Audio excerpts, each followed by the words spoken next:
Hello, and thank you for coming to the McWaters Effect. I'm your host, Matt, and today I'm looking at the Gateway Pundit. But first, I need you to hit like and subscribe. Helps the channel grow. Now let's take a look at this news article. We don't have Trump being, in effect, a spokesperson for Putin any longer, says bitter Hillary Clinton who made up Trump-Russia collusion nightmare. Some people have no soul. Hillary Clinton has no soul. In an interview today on MSNBC, today with Joe and Mika, Hillary Clinton, who was resoundingly beaten by President Trump in the 2016 election, shares that with Biden in office, the U.S. is not a mouthpiece for Russia.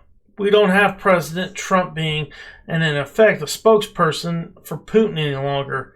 We have a president who will stand up and defend America's interest. All right, there's a video here. We'll go ahead and watch it. Getting a deliverable that would make this summit worthwhile? Well, Joe, I think that's a critical question. And I believe the answer is yes. Obviously, we won't know until it's over. But when we tried to do the so-called reset, we had three very specific goals in mind. Number one, we needed to enlist Russia in our efforts to try to put a lid on the Iranian nuclear program. We wanted a new nuclear treaty, the so-called New START agreement, and we wanted help in supplying our troops in Afghanistan by being able to do overflights of Russia.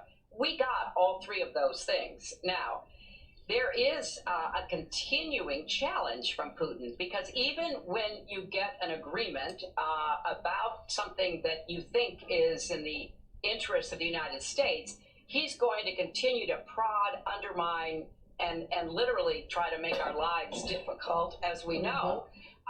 We don't have, Trump being, in effect, a spokesperson for Putin any longer. We have a president who will stand up and defend American interests. So I think that there can be some cooperation. I personally would like to see a resumption of negotiations about nuclear arms. We know that Russia's been really pushing forward with tactical nuclear arms, posing great dangers.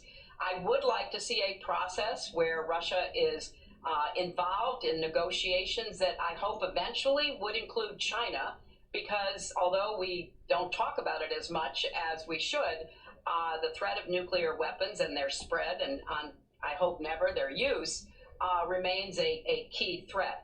And then we've got to have some kind of process about cyber crimes and cyber attacks. And I thought a number of commentators have made an excellent suggestion that we look for a Geneva Convention, if you will, bring the world around what we're going to do to protect ourselves and to draw some lines about what's unacceptable when it comes to the use of cyber weapons. Yeah, we just had Congressman. All right, that's the end of the video. And she just can't get over the Russia collusion crap didn't work, okay? It's not true. It's fake narrative. Never happened. It's a conspiracy theory pushed by Blue On, and they cannot let go that he beat her in the 2016 election. The fact is, Donald Trump is living inside of Hillary Clinton's head rent-free, and she can't get over it, and every chance she gets, she talks about it, when she knows it's complete and utter crap. It never happened. And when it comes to the Russians having nuclear weapons and making more nuclear weapons, where did they get the uranium? Let me think. We sold it to them. That's where they got it. And who was in office at the time? Obama and Biden. And she doesn't even talk about the how the Russian reset didn't even work, didn't even help anything. Matter of fact, all it did was piss off Putin to the point where he decided, hey, I'm going to help keep her from getting elected. It didn't have anything to do with Trump. It had to do with her not becoming president is why he got involved with these Russian hackers and stuff like that. Anyone with any kind of common sense would see that. But of course, Dems, they're blind to the facts instead of looking at things that make sense. And I'm still trying to figure out why people still have her come on their show and interview with her. She's irrelevant. She needs to stay retired and out of the public eye and leave things alone. And stop pushing Russian narratives on everybody. She did it to Trump. She did it to Tulsi Gabbard, and she did it to Jill Stein. She's going to do it to other people. Hell, she even did it to Bernie Sanders. That's how fake she is.